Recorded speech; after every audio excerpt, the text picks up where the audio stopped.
Sudah bisa, Mbak Ica? Sudah, Bu. Sudah, Bu. Oke.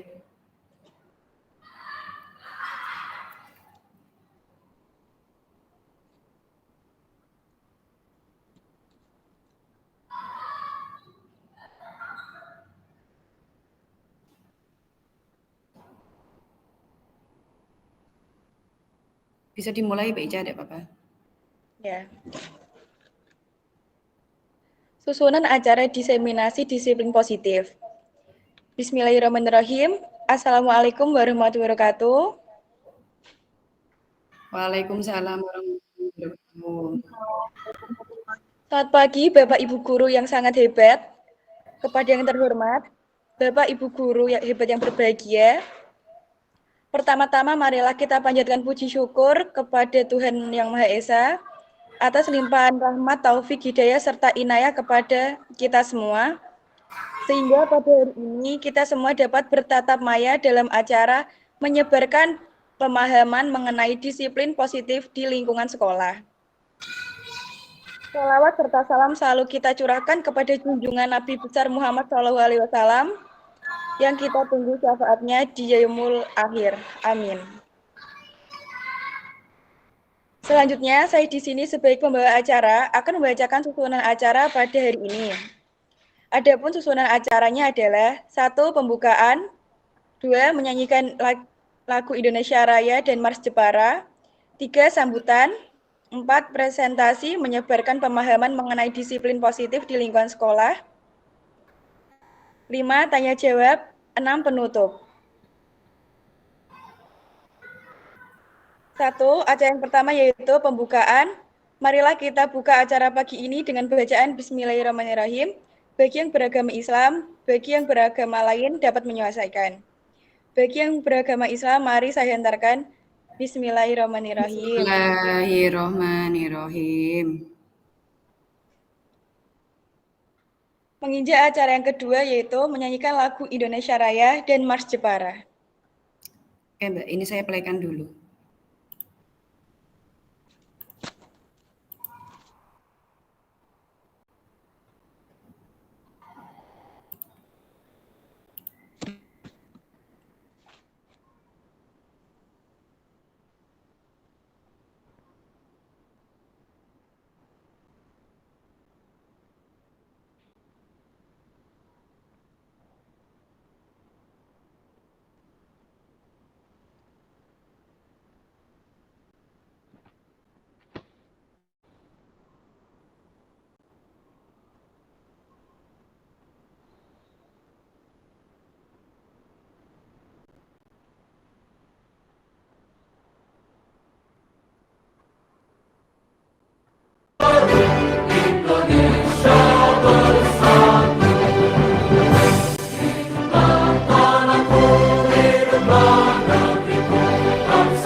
Yang satu Mars Jepara.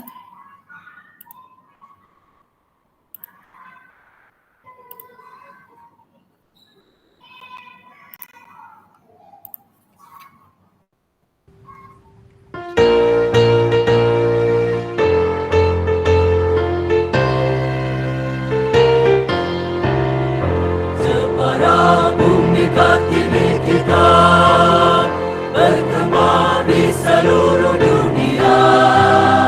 Seni ukir dan potensi pariwisatanya indah dan mempesona. Kartini Sulu kasih, hantarkan Jepara mendunia.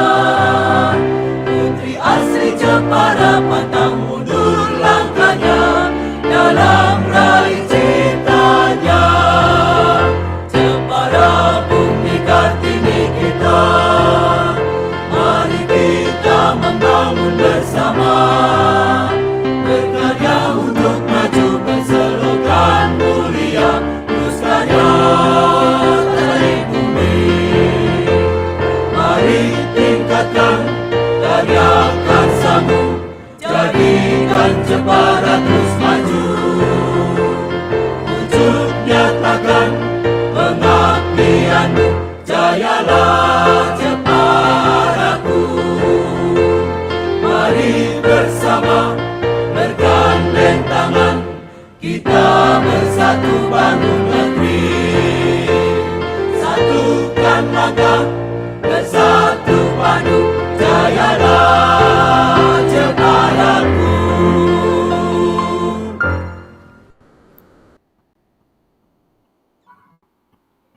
Acara yang ketiga yaitu sambutan rekan guru oleh Ibu Indah Ramawati. Kepada beliau kami persilakan.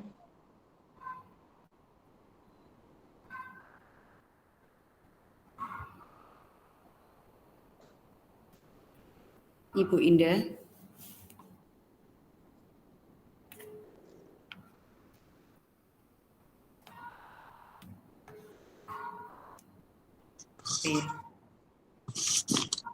Oke. Terima kasih. Assalamualaikum warahmatullahi wabarakatuh. Selamat pagi semuanya, Bapak Guru hebat semuanya. Selamat pagi, Bu Indah.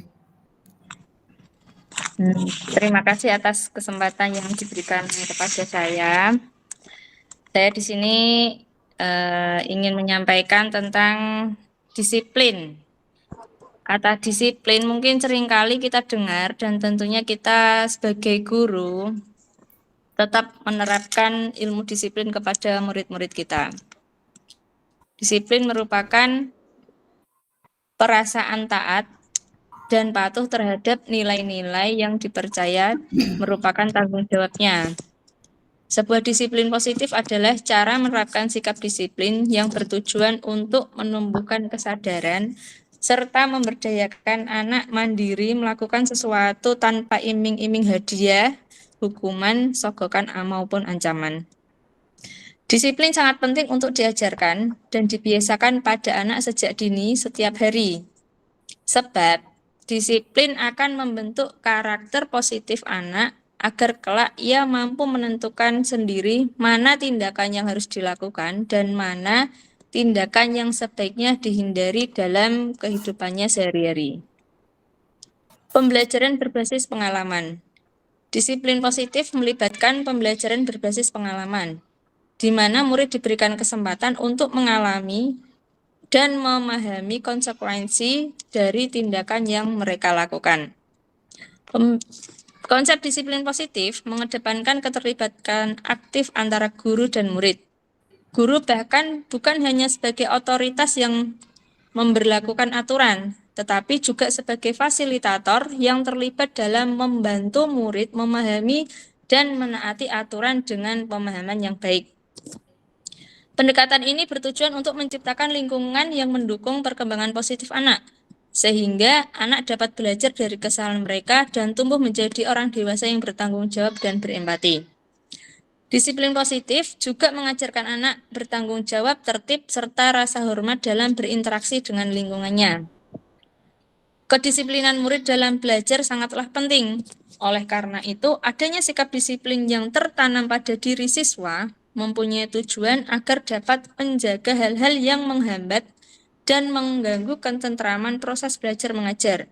Juga dapat membuat anak didik terlatih dan mempunyai kebiasaan serta mengontrol setiap tindakannya. Disiplin yang tidak hanya patuh pada aturan otoritas, tetapi lebih kepada pengembangan kemampuan untuk mendisiplinkan diri sendiri sebagai salah satu ciri kedewasaan murid. Di sini dapat saya simpulkan bahwa sudah semestinya semua guru harus menerapkan disiplin positif terhadap peserta didik atau murid-muridnya. Demikian sambutan dari saya. Mungkin apabila ada kurang lebihnya, saya mohon maaf. Jika ada yang baik, diambil yang baik, dan jika ada kekurangannya, saya mohon maaf. Terima kasih. Assalamualaikum warahmatullahi wabarakatuh. Waalaikumsalam warahmatullahi wabarakatuh.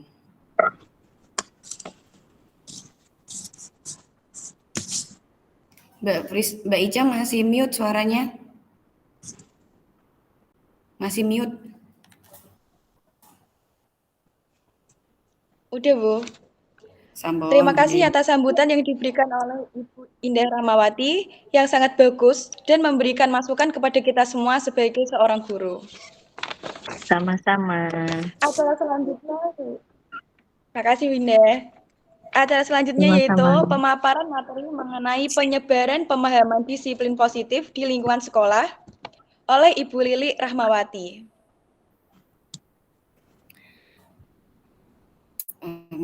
Terima kasih atas waktu yang diberikan kepada saya. Selamat siang, ini sudah siang ya. Selamat siang Bapak Ibu guru hebat semuanya. Apa kabar panjenengan hari ini? Biar semangat pagi. Ya, pagi, siang, hore gitu ya Bu ya. Oke, terima kasih. Untuk hari ini saya akan memaparkan terkait disiplin positif yang hendak kita tanamkan atau kita laksanakan atau kita implementasikan di lingkungan sekolah kita. Ibu Eja, Frisma, bisa di share screen? Ibu Frisma.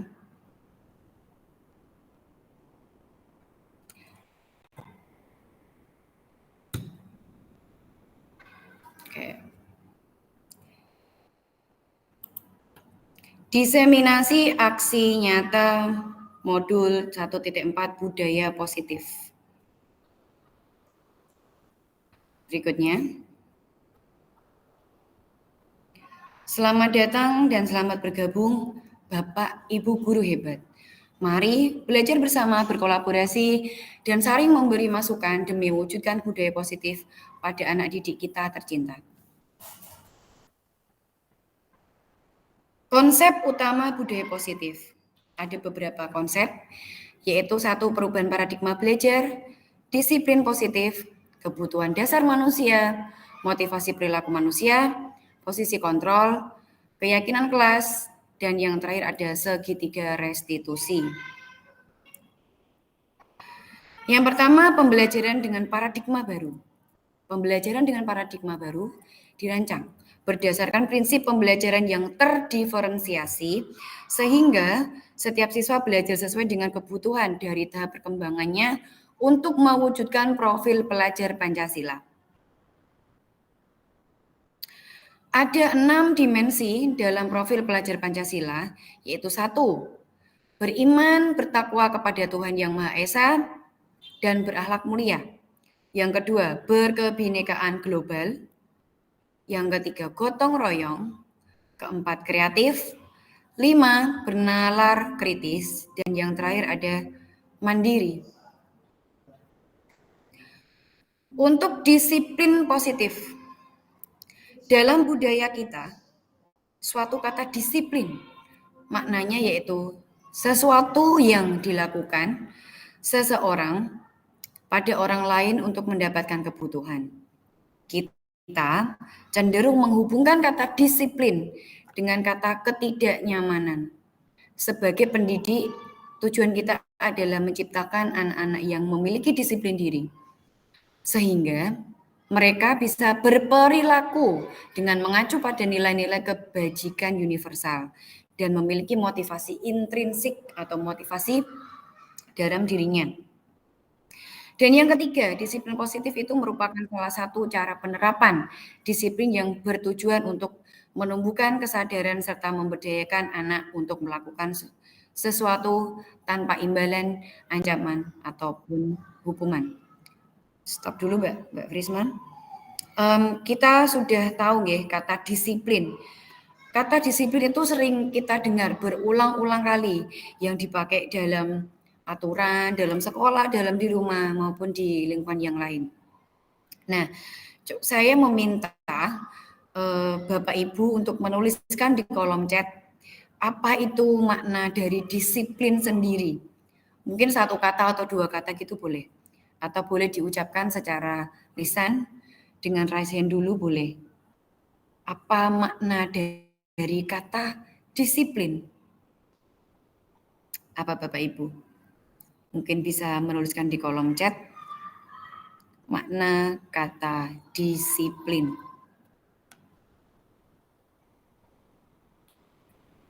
Makna kata disiplin itu memang sering kita dengar ya, kata disiplin yang sering terbayang di benak kita. Apa yang terlintas di pikiran kita? Kebanyakan orang akan menghubungkan kata disiplin dengan tata tertib, teratur, dan kepatuhan pada peraturan. Kata disiplin juga sering dihubungkan dengan hukuman, padahal itu sungguh berbeda. Karena belajar tentang disiplin positif tidak harus dengan memberi hukuman, justru itu adalah salah satu alternatif terakhir dan kalau perlu tidak digunakan sama sekali. Kata disiplin itu berasal dari kata disiplin yang artinya belajar. Jadi kata disiplin itu artinya belajar. Bapak pendidikan kita yaitu Ki Hajar Dewantara menyatakan bahwa di mana ada kemerdekaan, disitulah ada disiplin yang kuat. Sesungguh pun disiplin itu bersifat self-discipline, yaitu kita sendiri yang mewajibkan kita dengan sekeras-kerasnya. Tetapi itu sama saja, sebab jikalau kita tidak cakap melakukan self-disiplin, wajiblah penguasa lain mendisiplinkan diri kita. Dan peraturan demikian itulah harus ada di dalam suasana yang merdeka. Di situ Ki Hajar Dewantara menyatakan bahwa untuk mencapai kemerdekaan atau dalam konteks pendidikan kita saat ini, untuk menciptakan murid yang merdeka, syarat utamanya adalah harus ada disiplin yang kuat. Disiplin yang dimaksud adalah disiplin dari dalam diri yang memiliki motivasi internal atau intrinsik. Jika kita tidak memiliki motivasi internal, maka kita memerlukan pihak lain untuk mendisiplinkan kita atau namanya motivasi ekstrinsik atau eksternal. Karena berasal dari luar, bukan dari dalam diri kita sendiri. Adapun definisi merdeka menurut Ki Hajar Dewantara adalah mardika iku jawarnya ora mung lepasing pangreh ing uga kat kuasa amandiri priyangga. Yang artinya merdeka itu artinya tidak hanya terlepas dari perintah, akan tetapi juga cakap buat memerintah diri sendiri. Pemikiran Ki Hajar Dewantara ini sejalan dengan pandangan Diana Gozen dalam bukunya Restructuring School Disciplines 2001. Diana menyatakan bahwa arti dari kata disiplin berasal dari bahasa Latin. Disciplines yang artinya belajar. Yang juga berasal dari akar kata yang sama dengan kata disciplines.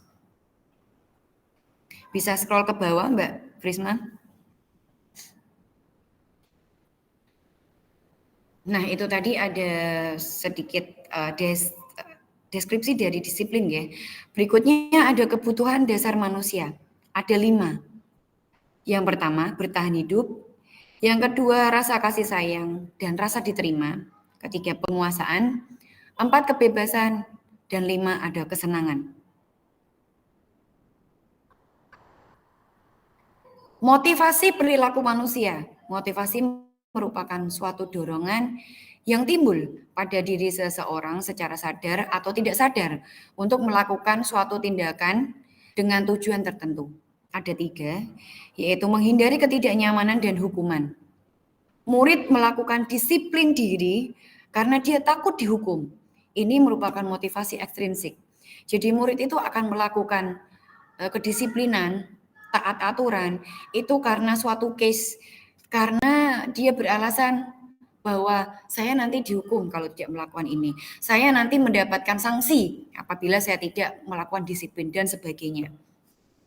Yang kedua ada mendapatkan imbalan atau penghargaan dari orang lain. Murid melakukan disiplin diri karena ia ingin mendapat imbalan. ya, merupakan motivasi. Di sini merupakan motivasi intrinsik. Nah, motivasi intrinsik tadi dari dalam diri, dan yang ini adalah motivasi ekstrinsik. Karena dia itu melakukannya karena mendapatkan imbalan. Mungkin ada anak yang dalam kelas itu mendapatkan nilai 100. Dia akan mendapatkan hadiah dari gurunya, entah itu hadiah benda, ataupun diberikan pujian atau reward verbal seperti acungan jempol, kata-kata hebat, kata-kata pintar. Nah, itu karena muncul dari motivasi ekstrinsiknya, bukan dari intrinsiknya. Dan yang ketiga, menghargai nilai-nilai kebajikan diri sendiri. Murid melakukan disiplin diri karena sadar akan nilai kebajikan dirinya. Dan inilah yang disebut motivasi intrinsik.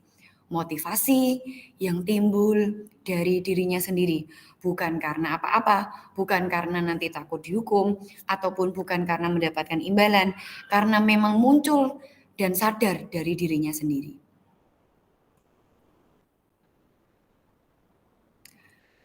Konsep disiplin dengan identitas yang gagal. Ada hukuman, ada penghargaan. Hukuman itu memang sering kita dengar dan mungkin salah satu dari kita pernah menghukum. Saya pun pernah menghukum murid saya. Dan ini itu berdampak, dapat menyakitkan, membuat anak tidak nyaman, murid menjadi takut, merasa anak itu terpaksa, karena nanti takut dihukum, akhirnya dia terpaksa sekali untuk melakukan hal yang disiplin. Murid menyembunyikan kesalahannya, dan murid ini dapat menjadi rendah diri. Dia tidak memiliki kepercayaan diri lagi, karena sudah dihukum oleh gurunya. Misalnya anak yang tidak mengerjakan PR, bisa jadi dia dihukum di depan kelas, berdiri, ataupun menyanyikan lagu apa. Nah, itu membuat anak menjadi hilang percaya dirinya. Anak juga menjadi takut. Bahkan anak itu jika melakukan kesalahan, dia takut dihukum dan akhirnya kesalahan tersebut disembunyikan oleh dia. Dia karena muncul itu tadi motivasi ekstrinsik. Dan yang berikutnya ada penghargaan. Penghargaan itu yang menyebabkan tidak efektif, merusak hubungan atau sifat iri, mematikan kreativitas, menghukum dengan sistem ranking, dan merampas hak menghargai dirinya. Itu pemberian reward atau penghargaan.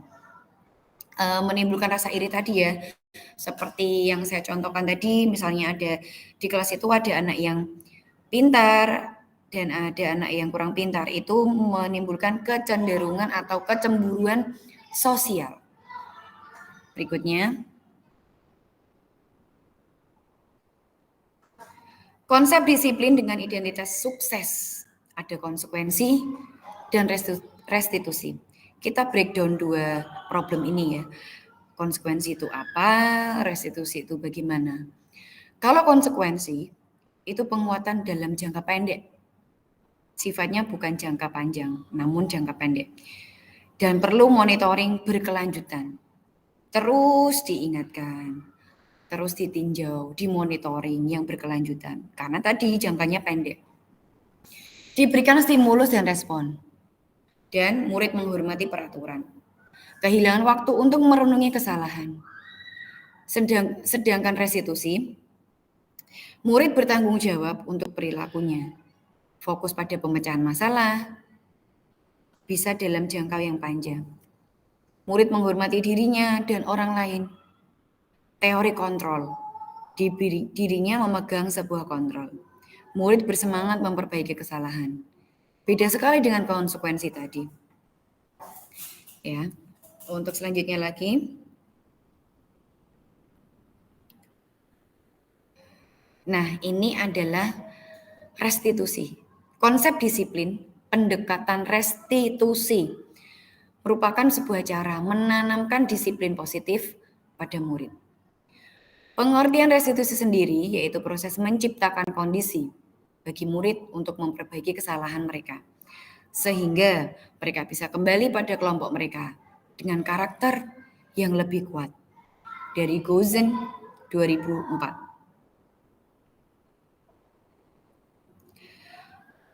Adapun ciri-ciri restitusi, yaitu bukan menebus kesalahan, namun belajar dari kesalahan. Memperbaiki hubungan, tawaran, bukan paksaan. Kita menawarkan ya, bukan memaksa anak. Menuntun untuk melihat ke dalam diri. Mencari kebutuhan dasar yang mendasari tindakan tersebut. Fokus pada karakter, bukan fokus pada tindakan. Menguatkan dan fokus pada solusi. Jadi kita seorang guru memberikan solusinya, bukan serta-merta untuk menghukum saja. Berikut ini ada perbedaan contoh kasus siswa yang sering tidak mengerjakan PR. Saya sudah bagi ya antara hukuman, konsekuensi, dan restitusi. Jika hukuman, itu guru akan menghukum siswa tersebut dengan berdiri di depan kelas dengan satu kaki. Mungkin di lain itu bisa berlari mengelilingi lapangan, atau bernyanyi, atau mengerjakan PR-nya itu sebanyak mungkin atau 10 kali melipat gandakan. Di sisi lain juga mungkin gurunya marah, sehingga murid menjadi takut untuk mengakui kesalahannya. Berikutnya ada konsekuensi. Guru memberikan konsekuensi untuk mengerjakan PR saat istirahat atau dikerjakan sebanyak 5 kali. Seperti yang saya ucapkan tadi, bisa melipat gandakan PR tersebut. Guru dengan tegas dan siswa menghormati peraturannya. Ini lebih seperti memberikan konsekuensi apabila kamu melanggar kesalahan, maka bla bla bla. Itu namanya konsekuensi. Kalau restitusi itu lebih halus lagi. Guru menanyakan keyakinan kelas dirinya, membantu siswanya menyelesaikan masalah. Guru terbuka dan siswa juga akan menghormati dirinya dan juga orang lain. Dari ketiga ini, mana yang nantinya akan Bapak Ibu terapkan dalam kelas panjenengan semuanya? Apakah konsekuensi, hukuman, atau restitusi? Tentunya panjenengan sudah membayangkan ya. Nanti kelas saya akan menerapkan restitusi. Karena mungkin restitusi itu yang dianggap paling baik dalam menangani kasus antara hukuman ataupun konsekuensi. Berikutnya ada posisi kontrol restitusi kita sebagai seorang guru. Ada 5. Penghukum, pembuat rasa bersalah, pemantau, teman, dan manajer.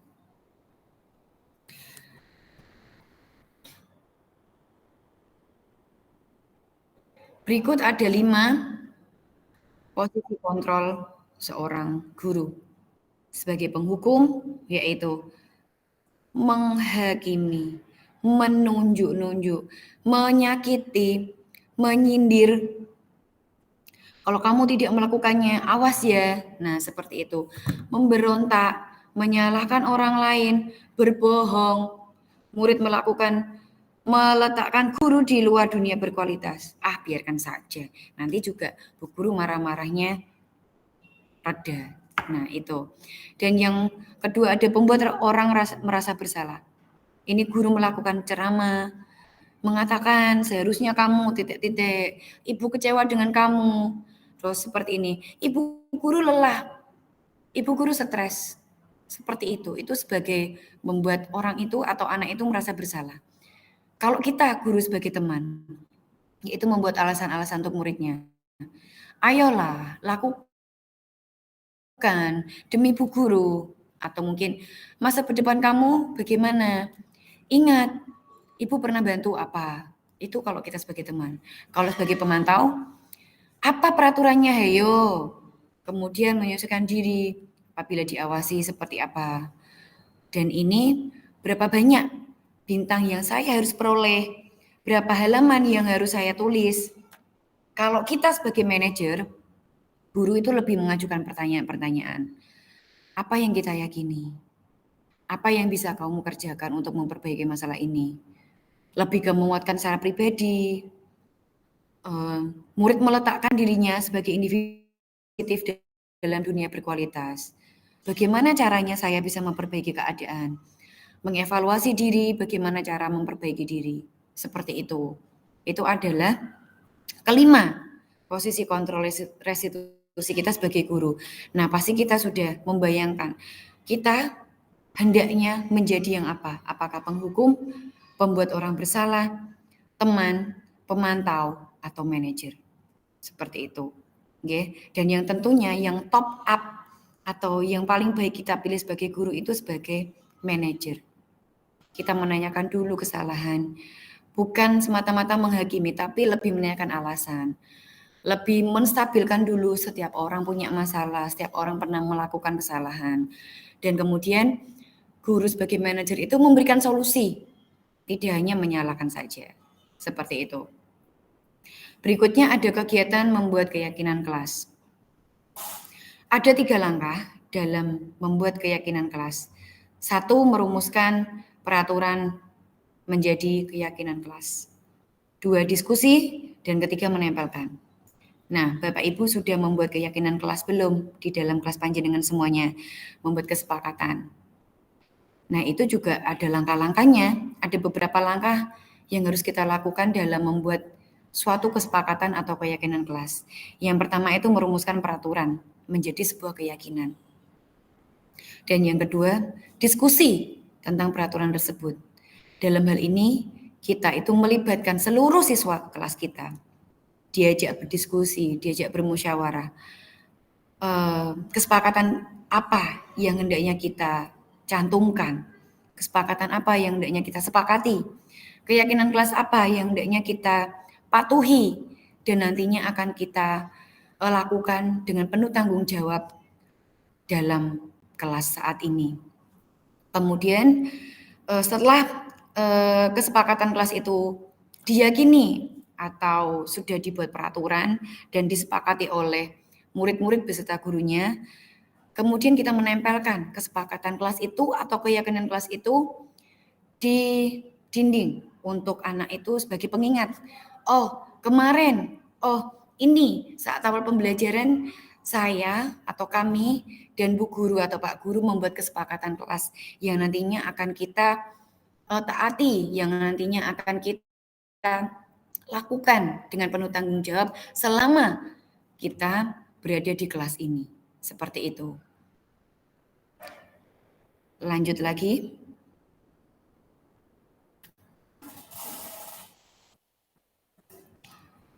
Contoh keyakinan kelas. Nah, sebelum saya memberikan contoh keyakinan kelas itu, keyakinan kelas itu dibuat tidak harus banyak. Yang penting sedikit, namun mengena. Dan yang pasti, dilarang untuk menggunakan kata-kata negatif seperti aku tidak boleh, kata tidak boleh, kemudian dilarang, kemudian kata-kata jangan. Nah, itu jangan sampai kita pakai untuk pembuatan kesepakatan kelas. Kita bisa menggantinya dengan kata-kata yang positif. Contohnya, aku cinta kebersihan. Aku selalu tepat waktu. Aku menghargai orang lain. Aku senang membantu. Aku gemar membantu. Aku anak yang semangat dan percaya diri. Itu beberapa contoh keyakinan kelas dalam kelas saya tentunya. Saya sudah menerapkan keyakinan kelas ini mulai tahun ini di tahun ajaran baru. Nah, bagaimana pembentukan keyakinan kelas panjenengan? Yang pertama, sesuai dengan kondisi kelas. Kita membuat itu disesuaikan dengan kondisi kelas kita. Seperti apa kelas kita? Jumlahnya berapa? Background-nya seperti apa? Anak-anak dengan tipe karakter yang seperti apa? Attitude-nya seperti apa? Sedikit saja agar mudah diingat. Seperti yang saya sampaikan tadi, tidak perlu banyak. Sedikit saja cukup. Lebih abstrak dari peraturan, lebih fleksibel maksudnya, berupa pertanyaan universal. Dibuat dalam bentuk positif yang sudah saya utarakan tadi. Jangan sampai menggunakan kata dilarang, tidak boleh, atau jangan. Nah, gunakanlah kata-kata yang positif. Dan yang terakhir itu semua warga kelas Siapa warga kelas ini? Ya murid dan guru yang berada di kelas itu. Dilibatkan saat membuat sebuah keyakinan kelas. Lanjut lagi. Nah, berikut ini adalah segitiga restitusi. Ada 3 dalam kita menangani kasus itu. Yang pertama adalah menstabilkan identitas. Yang kedua, validasi tindakan yang salah. Dan yang ketiga, menanyakan keyakinan. Untuk yang menstabilkan identitas, scroll lagi ke bawah, Mbak Frisma. Stop. Setiap orang pasti pernah melakukan kesalahan. Kamu bukan satu-satunya yang pernah melakukan ini. Kamu tentu punya alasan mengapa melakukan hal itu. Adakah cara yang lebih efektif untuk mendapatkan apa yang kamu butuhkan? Keyakinan apa yang nanti akan kita sepakati? Kamu mau menjadi orang yang seperti apa? Nah, itu. Saya bacakan, saya punya contoh kasus. Contoh guru yang memiliki kasus pada muridnya. Suatu hari, Pak Andi tidak bisa masuk ke kelas karena beliau mengikuti rapat penting di kabupaten. Pak Andi pun memberikan tugas kepada siswanya agar kelas tidak kosong. Namun, salah satu siswa, Mira, tidak mengerjakan tugas tersebut. Ia malah ketiduran dan tidur beneran di meja. Akhirnya saat pengumpulan tugas, Mira tidak mengumpulkan. Keesokan harinya, saat mengoreksi tugas, Pak Andi menemukan salah satu anak tidak mengerjakan tugas, yaitu Mira. Padahal ketika Pak Andi mengecek presensi pada hari itu, Mira masuk sekolah. Saat istirahat, Pak Andi pun memanggil Mira untuk klarifikasi. Mira masuk ke ruangan Pak Andi. Mira berkata, "Selamat pagi Pak Andi, Assalamualaikum." Pak Andi menjawab, "Selamat pagi Mira." Waalaikumsalam. "Duduk sini Mir." Mira, tahukah kamu mengapa Pak Andi panggil ke sini? Mira menjawab, "Mungkin berkaitan dengan tugas ya Pak." Pak Andi berkata, "Iya, benar sekali. Tapi kamu kok kemarin masuk ya? Masukkan kemarin Pak Andi cek di buku presensi bahwa kamu masuk." Mira berkata, "Iya Pak, saya masuk. Tetapi saya tidak mengumpulkan tugas." Pak Andi menanyakan, "Mira, semua orang pernah melakukan kesalahan, termasuk Pak Andi. Namun, setiap tindakan kita pasti ada alasannya. Kira-kira, mengapa kamu tidak mengumpulkan tugas, Mira?" Mira menjawab, "Saya capek, Pak, dan mengantuk. Soalnya tadi malam itu saya main HP, scroll TikTok sampai jam 12 malam. Akhirnya saat paginya, saat pelajarannya Pak Andi, saya ngantuk, jadi saya tidur, Pak." Pak Andi berkata, "Kamu masih ingat keyakinan kelas kita, Mira, yang kemarin kita sepakati di awal pembelajaran?" Mira menjawab, "Masih, Pak." Pak Andi berkata lagi, "Kalau masih ingat, kira-kira apa kamu lakukan itu sudah sesuai dengan keyakinan kelas belum?" Mira menjawab, "Belum, Pak." Pak Andi menanyakan lagi, "Keyakinan kelas yang mana ya kira-kira, Mira, yang kamu langgar tadi?" Mira berkata, "Yang bertanggung jawab, Pak." "Nah, itu kamu tahu," kata Pak Andi. "Lalu, apakah kamu punya solusi untuk masalah ini?" Mira berkata, "Iya, Pak. Pertama saya minta maaf karena tidak mengumpulkan tugas. Kedua, saya tidak akan tidur malam, Pak. Ketiga, saya akan mengerjakan tugas dari Pak Andi dan akan saya kumpulkan besok pagi. Pak Andi menjawab, baik, Pak Andi tahu. Pak Andi, beri apresiasi untuk tanggung jawabmu. Jangan diulangi lagi ya Mira. Hal itu kan tidak baik. Kita sudah punya kesepakatan kelas.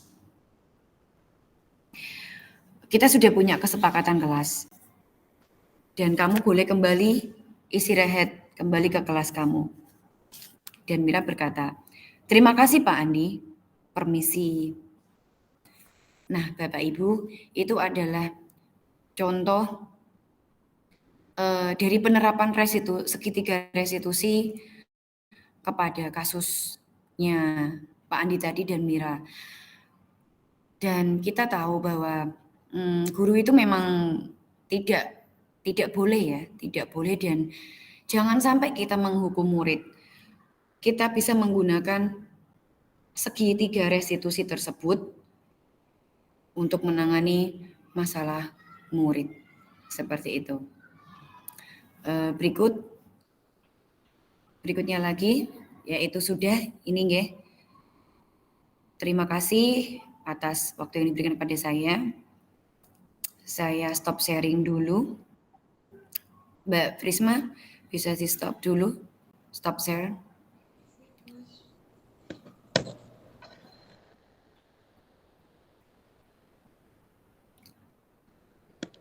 Terima kasih atas penyampaian yang disampaikan oleh Ibu Lili Rahmawati. Untuk itu, monggo kami buka sesi tanya jawab. Silakan Bapak Ibu yang akan mengajukan pertanyaan, kami persilakan. Silakan Bapak Ibu yang mau bertanya. Mungkin 2 pertanyaan cukup ya, Mbak Ica nggih. Nggih, monggo Bu Lili. Silakan Bapak Ibu yang bertanya.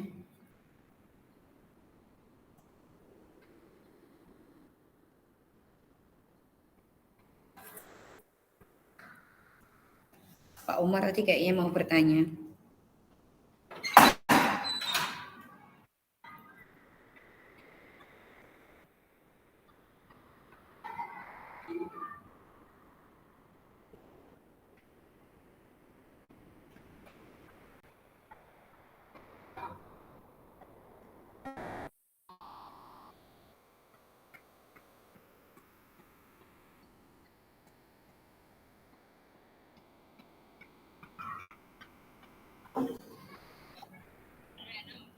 Tanya.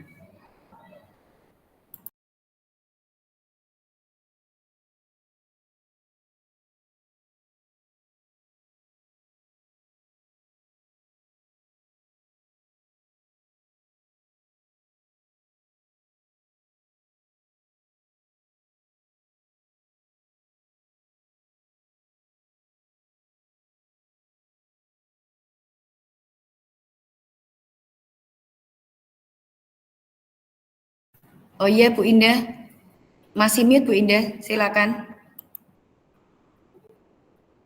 Suaranya masih mute, mohon maaf Bu Indah.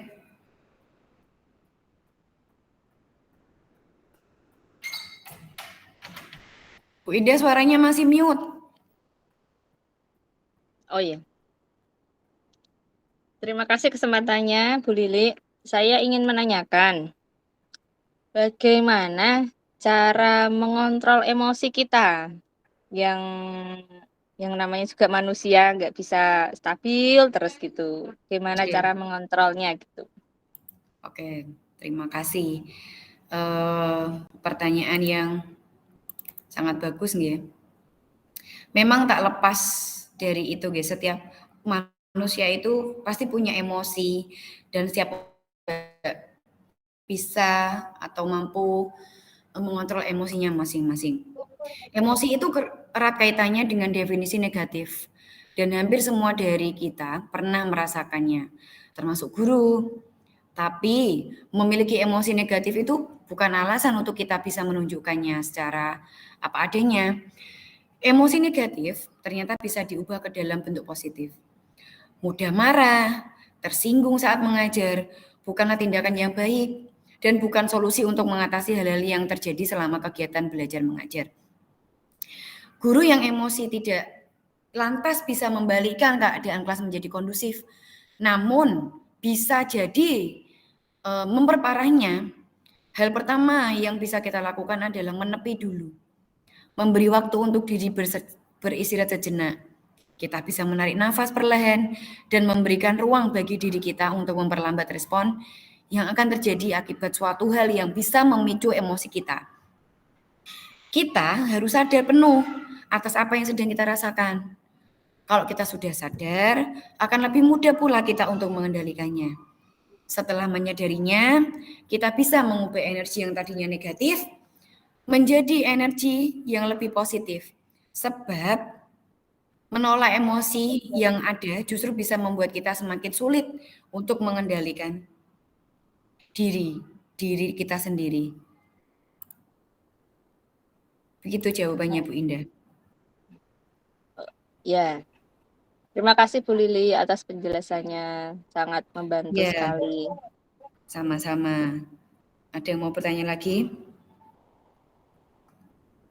Nah, itu tadi kan apa? Yang namanya emosi ya nggak bisa dikontrol. Kadang tiba-tiba langsung maknyut, maknyut itu. Iya. Seperti itu. Itu apa dampaknya buat peserta didik kita? Dampaknya sangat sangat fatal kalau kita emosi dalam kelas. Kita itu kan di kelas itu kan sebagai guru, sebagai role model. Jadi apapun tindak tanduk kita di dalam kelas itu nantinya akan ditiru oleh peserta didik, Nah, makanya seorang guru itu memang harus wajib mengontrol diri kita sendiri, memberikan senyuman dulu, memberikan mindset bahwa kita itu jangan emosi seperti itu, ya. Ngoten Bu Indah. Bu Lili, terima kasih. Apakah tanya lagi ya Bu Lili? Monggo. Apakah ada semacam perlu rewards yang efektif gitu, sistem rewards efektif atau bagaimana? Oke, sistem reward. Ini pertanyaan yang bagus nggih. Biasanya itu kalau guru TK itu kan sering memberikan sistem reward nggih, Bu. Bisa reward bintang ataupun jempol verbal ataupun pemberian benda-benda. Nah, sistem reward itu sangat tidak efektif. Murid akan merasa dia akan melakukan karena mendapatkan apa, tanda kutip apa dari gurunya. Dan hal ini tidak efektif dalam jangka panjang. Motivasi intrinsiknya itu tidak ada. Guru mampu menumbuhkan motivasi intrinsik yaitu dengan mendengarkan apa yang disampaikan murid dan memberi umpan balik, bertanya, dan berdiskusi. Itu lebih tepatnya seperti itu. Jadi kita guru itu memberikan motivasi intrinsiknya, menyadarkan diri dari dalam dirinya, bukan motivasi intrinsik seperti nanti aku akan mendapatkan bintang dari guruku, jadi aku harus tertib. Nanti aku tidak mau terlambat karena nanti dapat pensil atau apa. Nah itu adalah contoh-contoh pemberian reward yang nantinya akan berdampak atau jangka pendek ya, karena itu motivasi bukan dari dirinya sendiri atau motivasi intrinsik, lebih tepatnya motivasi ekstrinsik, seperti itu. Ya, baik Bu Lili, terima kasih atas jawabannya, sangat menginspirasi dan menarik. Terima kasih Ibu Indah, pertanyaan juga tadi sangat berbobot, sangat bagus sekali. Ada yang mau tanyakan lagi? Mbak Ica, saya kembalikan. Tidak ada pertanyaan, saya kembalikan lagi ke pembawa acara, nggih, Mbak Ica. Terima kasih Bapak Ibu. Seluruh rangkaian acara telah dilaksanakan dengan baik. Semoga pemaparan yang disampaikan memberikan manfaat bagi kita semua dan dapat diterapkan di sekolah kita masing-masing. Acara terakhir adalah penutup. Marilah acara hari ini kita tutup dengan bacaan hamdalah bersama. Mari saya hantarkan. Alhamdulillah. Alhamdulillahirobbilalamin. Demikian dari saya, ambil sisi baiknya, buang yang tidak baik. Saya selaku pembawa acara, mohon maaf atas kekurangan dan terima kasih. Wassalamualaikum warahmatullahi wabarakatuh. Waalaikumsalam warahmatullahi wabarakatuh. Warahmatullahi wabarakatuh. Terima kasih Bapak Ibu semuanya. Terima